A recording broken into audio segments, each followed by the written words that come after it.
MP എന്നുള്ള നിലയിൽ തിരുവനന്തപുരത്ത് ഒട്ടേറെ വികസന പദ്ധതികളും വികസന പ്രവർത്തനങ്ങളും തങ്ങൾ കഴിഞ്ഞ ഈ 10 വർഷത്തിനിടെ നടത്തിയിട്ടുണ്ട്. പക്ഷേ തിരുവനന്തപുരം വിമാനത്താവളത്തിൻ്റെ കാര്യത്തിലേക്ക് വന്നു കഴിഞ്ഞാൽ തിരുവനന്തപുരം വിമാനത്താവളത്തിൽ ഒരു വികസനവും നടക്കുന്നില്ല.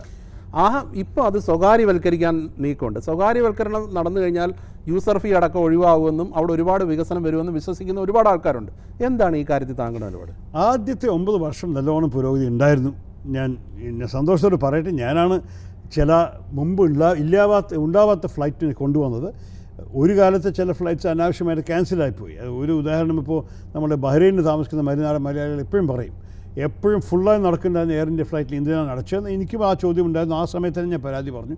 പക്ഷേ ഭൂരിപക്ഷം പറയും, ഇവിടുന്ന് ഡൽഹിക്ക് പോകുന്ന ഫ്ലൈറ്റ് എയർ ഇന്ത്യയുടെ വന്നു, ഇൻഡിഗോയുടെ വന്നു, പല മാറ്റങ്ങൾ വന്നു. പക്ഷേ ഈ ലാസ്റ്റ് വർഷത്തിൽ കണക്ടിവിറ്റി താണുപോയി. ആക്ച്വലി ഇന്ത്യയിലത്തെ ഏക ഒരു എയർപോർട്ടുകളിൽ ഇത്ര മോശം സ്ഥിതിയിൽ ഫ്ലൈറ്റ് കണക്ടിവിറ്റി അത് നമ്മളുടെയാണ്. കാരണം ജെറ്റ് എയർവേസ് പൊളിഞ്ഞു പോയി. അപ്പോൾ അവിടെ കുറേ ഫ്ലൈറ്റ്സ് ക്യാൻസലായി. സ്പൈസ് ജെറ്റിന് ചില ബുദ്ധിമുട്ടുകളുണ്ടായിരുന്നു, അവർ കുറേ ഫ്ലൈറ്റ്സ് ക്യാൻസൽ ചെയ്തു. ഇനി പുതിയ എയർക്രാഫ്റ്റ് വാങ്ങിയ വരുന്നു പറഞ്ഞു. ഞാൻ അദ്ദേഹത്തിൻ്റെ CEO കണ്ട് സംസാരിച്ചിട്ടുണ്ട്, ശ്രീ അജയ് സിംഗിൻ്റെ ഒപ്പം. സിൽക്ക് എയർലൈനെ വൈൻഡപ്പ് ചെയ്യാൻ തീരുമാനിച്ചപ്പോൾ അവർ ഫ്ലൈറ്റ്സ് പോയി. ഫ്ലൈ ദുബായ്, പിന്നെ എമിറേറ്റ്സുകാർ പറഞ്ഞു തിരുവനന്തപുരത്തേക്ക് എമിറേറ്റ്സും കോഴിക്കോടിലേക്ക് ഫ്ലൈ ദുബായ് മതി, രണ്ടും കൂടി എന്തിന് ട്രിവാൻഡ്രത്ത് വരണം പറഞ്ഞാൽ അവർ തീരുമാനം.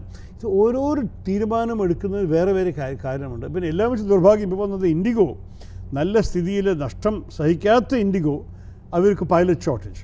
അപ്പോൾ ഏപ്രിൽ 1 വരെ ഒരു 600 ഫ്ലൈറ്റ് അവർ ക്യാൻസൽ ചെയ്തു. അതിൽ ചില ട്രിവാൻഡ്രം ഫ്ലൈറ്റ്സ് ക്യാൻസൽ ആയിട്ടുണ്ട്.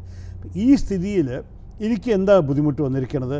ഞാനാണ്, നിങ്ങൾക്കറിയാമല്ലോ, തിരുവനന്തപുരത്ത് വികസനത്തിന് വേണ്ടിയിട്ട് പല കമ്പനിയോട് സംസാരിച്ചിട്ട് മൂവ് ടു ട്രിവാൻഡ്രം പറഞ്ഞൊരു സോഷ്യൽ ഹാഷ്ടാഗും കൂടി വെച്ചിട്ട് ഇവിടെ ആൾക്കാരെ കൊണ്ടുവരാൻ ശ്രമിച്ചത്. ഞാനാണ് ഓറക്കിളിനോട് ആദ്യം വീഡിയോ കോൺഫറൻസ് ചെയ്ത് സംസാരിച്ച് അവരിവിടെ കൊണ്ടുവന്നത്.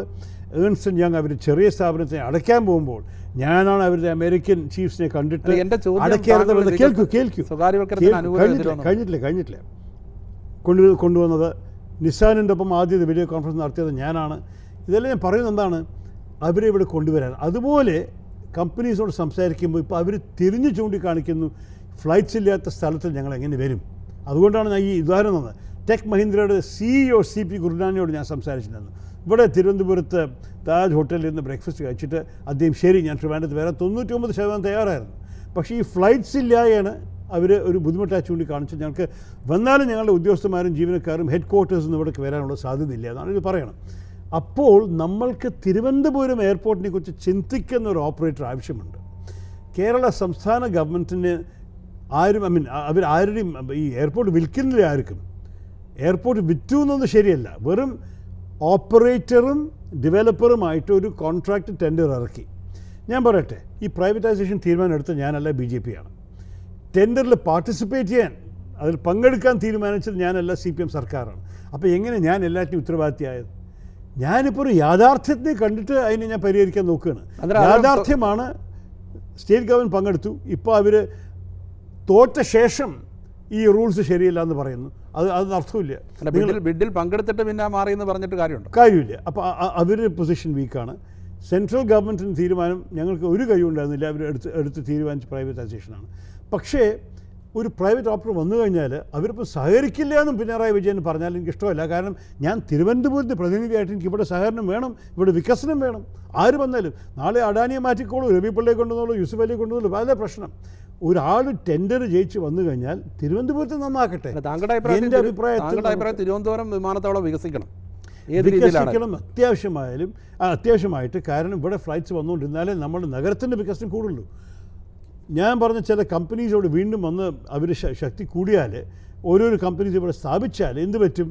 അവരിവിടെ പണം ചിലവാക്കും, അവർ വീട് വാടക എടുക്കും, അവർ റെസ്റ്റോറൻറ്റ് ആഹാരം കഴിക്കും, കുപ്പായം മേടിക്കും, ടാക്സി എടുക്കും, പെട്രോൾ മേടിക്കും. ഇതെല്ലാം നോക്കിയിട്ട് തിരുവനന്തപുരത്ത് വികസനമാണ് നന്നാവാൻ പോകുന്നത്. അതിനാണ് ഞാൻ ഫ്ലൈറ്റ്സിനും എയർപോർട്ടിൻ്റെയും വികസനത്തിന് വേണ്ടി സംഘർഷിക്കുന്നത്. ഇതുവരെ ഞാൻ എത്ര MP എല്ലാ എയർലൈൻ കമ്പനിയുടെ CEO കണ്ട് സംസാരിച്ചിരിക്കുന്നത് ഞാനാണ്. ഞാൻ എയർ ഇന്ത്യ മാത്രമല്ല, മന്ത്രിമാർക്ക് എഴുതിയത് മാത്രമല്ല, ഞാൻ എല്ലാ CEO ഇൻഡിഗോയുടെ കണ്ടിട്ടുണ്ട്, സ്പൈസ് ജെറ്റിനെ കണ്ടിട്ടുണ്ട്, വിസ്താരയ്ക്ക് ഞാൻ ബോർഡ് ഓഫ് ഗവർണേഴ്സ് ഒരാളോട് സംസാരിച്ച് നോക്കിയിട്ടുണ്ട്. എനിക്ക് തിരുവനന്തപുരത്തിൽ ഫ്ലൈറ്റ്സ് വേണമെന്ന് പറഞ്ഞ് നിർബന്ധിക്കുന്നത് എല്ലാവരോടും, ഇൻഡിഗോ എല്ലാം. അപ്പോൾ അതെല്ലാം ചെയ്ത ശേഷം നമ്മൾക്ക് ഒരു ഫെസിലിറ്റി കൊടുക്കണം. കേരള സംസ്ഥാനം 4 കേരള എയർപോർട്ടിനെ ഒന്നായി കാണും. അത് അവർ തെറ്റല്ല, അവർ ഒരു സ്റ്റേറ്റ് ഗവൺമെൻറ്റാണ്. അപ്പോൾ കരിപ്പൂരും കൊച്ചിയും കണ്ണൂരും ഒക്കെ അവർക്ക് തിരുവനന്തപുരം പോലെയാണ്. ഞാൻ തിരുവനന്തപുരത്ത് പ്രതിനിധിയാണ്, ഞാൻ കേരളത്തിൻ്റെ മുഖ്യമന്ത്രിയല്ല.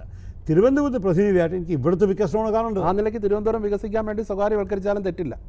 തെറ്റില്ല.